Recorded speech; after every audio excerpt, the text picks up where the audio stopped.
such a blessed, wonderful church. I assume if you're here, you've been here more than one meeting, you probably already know that. Um, I'd ask you this. Imagine if this church wasn't here. That's right, man. Imagine if the closest congregation to you was a 2.5 hour plane ride away. Man, we're blessed to have this. Well, my name is Jeff Fahringer. I've met so many of you already between yesterday and today, but we are, fourth row. 1, 2, 3, or fifth row. I didn't know that. I try and sit in the fourth. Most decisions are made in the third and fourth row in churches, so we're in the fifth row. But that's my wife, Kara. We got our daughter, Victoria. We have Anastasia, and then Noah sitting over there with the youth. And we've had such a great time with you all already.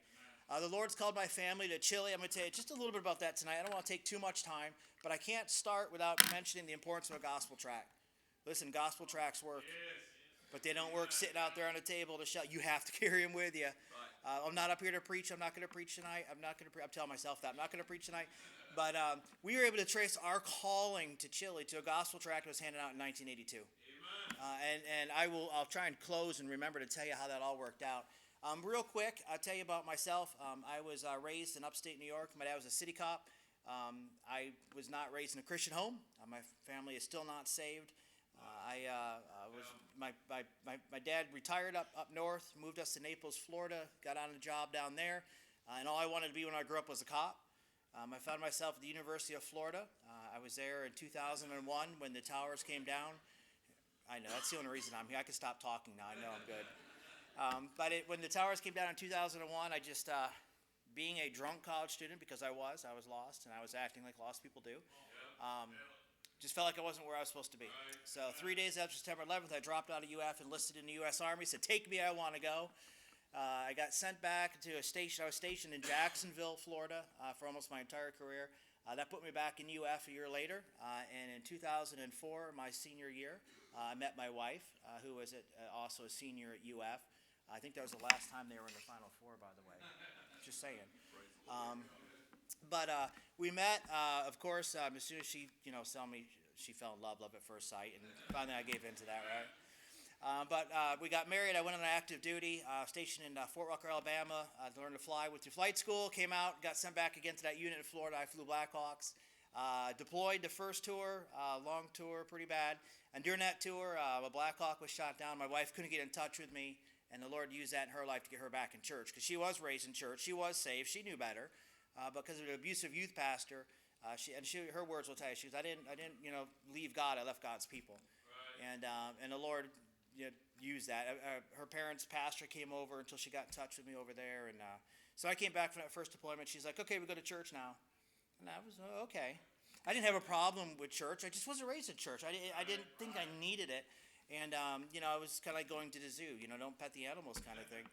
And but something happens when some of y'all got that. Some of y'all grew up in church and have no idea what I'm saying. Sorry. But we came under the Word of God. I'm listening. And then I got my dream job. I said I always wanted to be a cop. I got on with the sheriff's office in Orlando, Florida. And I was a detective. But God said, hey, you're not good. You think you're a good person. You think you're good enough, but you're not. And Memorial Day weekend 2010, I took that pastor for a ride along in Orlando. And on a Saturday night, which was a terrible idea. We were out to about 4 a.m.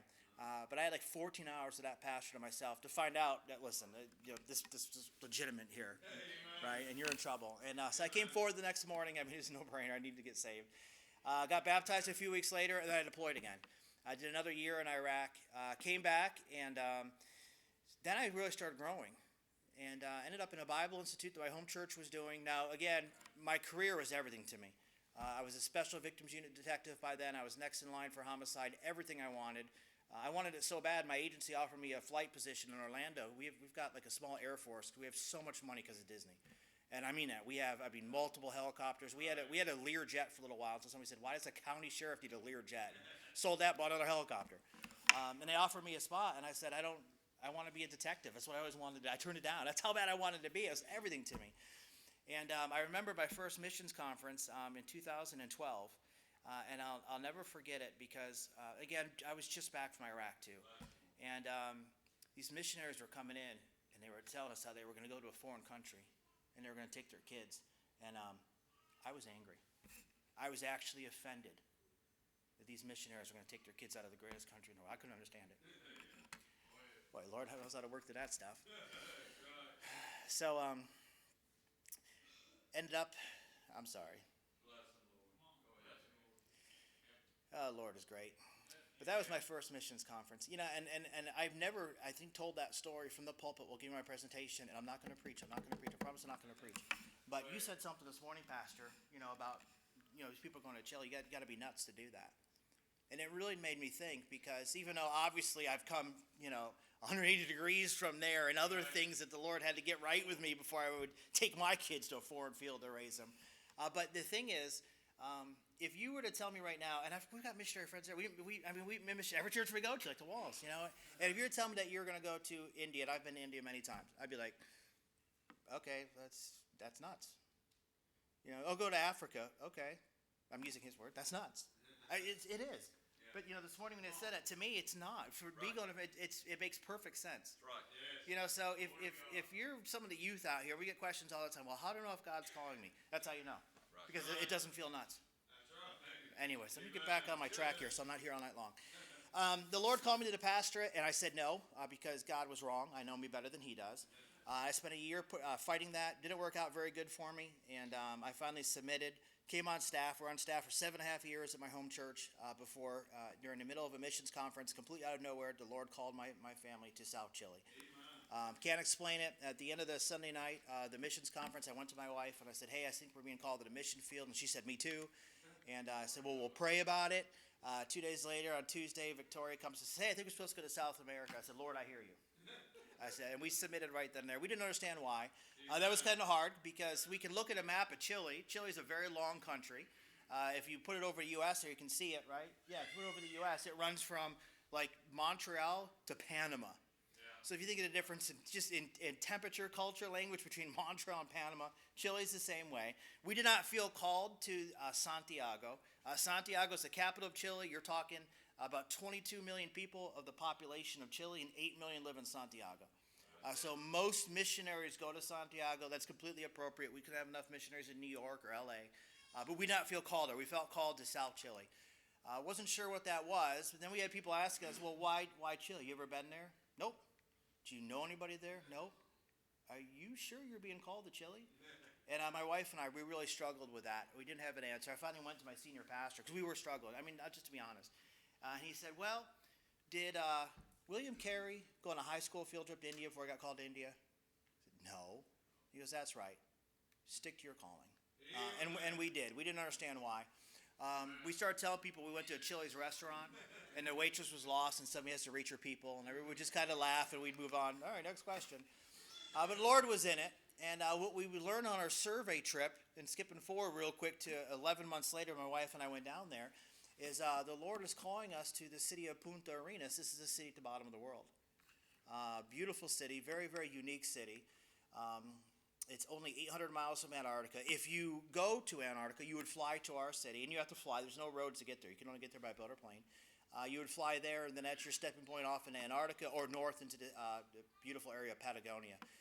It's a very cold city. You can see today the temperature, and this is a nice fall day for them. They're moving into winter. It's 32, ranging to 48, and the wind is not too bad today, 21 gusting to 44. Tuesday, I know we got a storm coming through here, I think tonight or tomorrow. Tuesday, the wind down there is gusting up to like 56. So it's the fourth windiest city in the world. That's a bit of an issue. We were down there with our kids last January, and one of the nights we were there, the wind was 56 gusting to 73. And that's normal for them. The year-round temperature is between 32 and 55. It's very rare to be outside that window. And that's because it's where the Atlantic and Pacific come together. And with the oceans joining, they don't freeze. So they temper the climate in the city. So even though it snows there 12 months a year, it very rarely gets more than 5 degrees below zero or higher than like 60. So the year-round temperature is about the same. The biggest thing is the sunlight. You can see today the sun came up at 8. It was down at 7:30 tonight. They lose 5 minutes of daylight a day until their midwinter, which is our summer. And their shortest day of the year would be about 5 hours of daylight. And then they gain 5 minutes of daylight a day until Christmas time, which is the middle of their summer, to about a 19-hour day. So that's what really affects people more than anything else. There's a lot of issue with alcohol stuff. But listen, the Lord doesn't save cities. He's not calling us to a geographical location. He's calling us to people. And these are the people without a church that need to hear the gospel of Jesus Christ that are going to end up in hell. If you go down there, agriculture is very, very big. They were the number one exporter of wool. That's gone down. I think we just don't use wool that much anymore. But you'd see that there. They don't grow anything. It's too cold. But their herds and the shepherding is a big deal. And then the exploration. Again, if you want to go to Antarctica, you go here. If you want to go up into Patagonia, you go here, and you would go to those places from here. Now, it's only in the summertime, but we get a lot of tourists there. The military has a huge presence down there, because I say Chilean military. This is such a strategic location at the bottom of the world that you'd find massive Navy presence, but they also have about the equivalent of what we would have of a corps of Air Force, Marines, and Army. So huge military presence in the city. And then anything you see in a third world country, the begging on the streets, the people selling stuff on the streets. And then, of course, the alcohol use. Not a drug problem in the city because there's no roads. Everything's imported. But alcohol is legal down there. So alcohol use is a big deal, especially in that 5-hour daylight wintertime stuff. Homelessness, I don't understand it. If I was homeless pastor, I'd be homeless in Miami. But, there's homelessness down there. There's a casino down there. It's the nicest building in town. Strip clubs, more there than any place I've been in the entire world. And I say that somebody who's been at military bases all over the world. Yeah. Military guys laugh at that. Thank you. One of the places down there is called Infierno, which is Spanish for hell. I mean, this is ridiculous.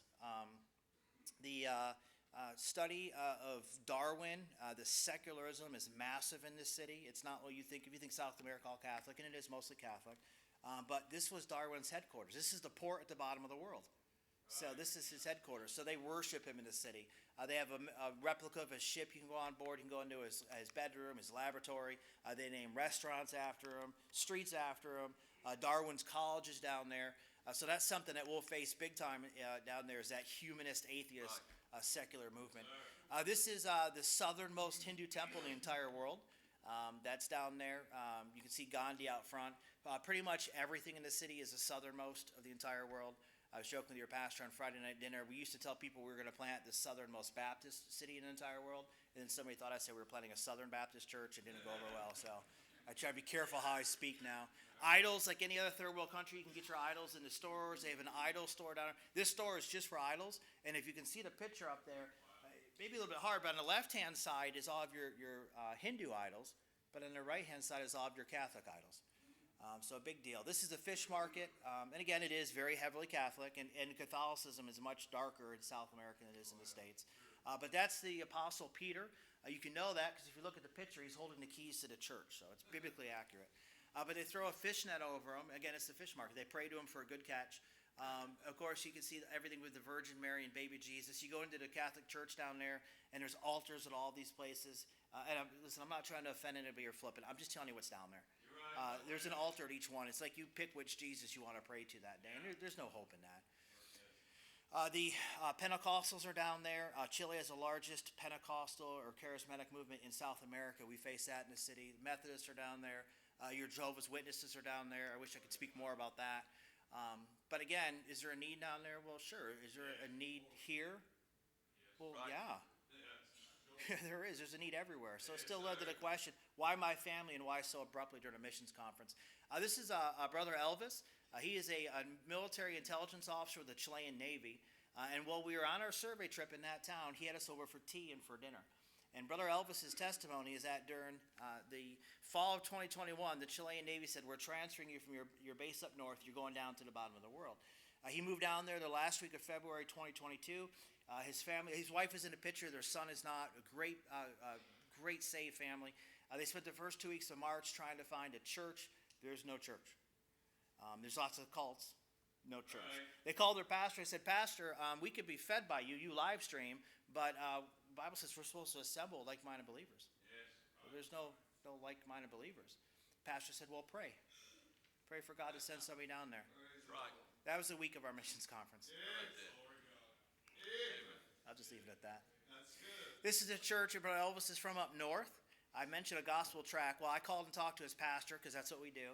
And his pastor was telling me about their church. In 1982, an American missionary in Santiago went over the coast and handed out tracts. A lost lady got it. In 1983, she found it wherever it was hidden. She got saved. In 1984, her young son gets saved. And in 1985, they plant this church in Vina Del Mar, and that lady and her son are the first two to be baptized in this new church plant.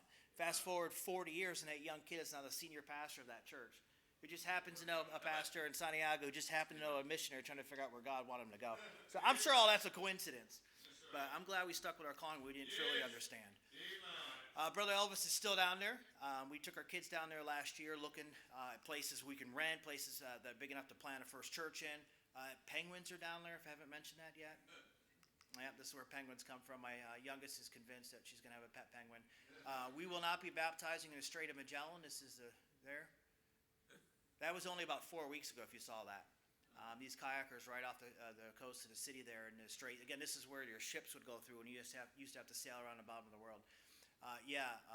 If you get a prayer letter in a few months, because we're looking at June to move there permanently, and I'm raising money for a baptismal, you remember that picture right there. So, and that's what we're gonna do. We're gonna plant a fundamental independent Baptist church. Our first church in English will be Sandy Point Independent Baptist Church. We need to have independent in name, I believe, because there's a Baptist association in Chile, but very, very liberal, homosexual pastors, gay pastors. We want to make sure that we stand off from that. My wife would tell you, we don't feel called to stay there forever. We feel called to raise a pastor in that church and move on down the road. 145,000 people in that city. It's the size of Savannah, Georgia, or Waco, Texas, or Gainesville, Florida. So they can handle more than one church.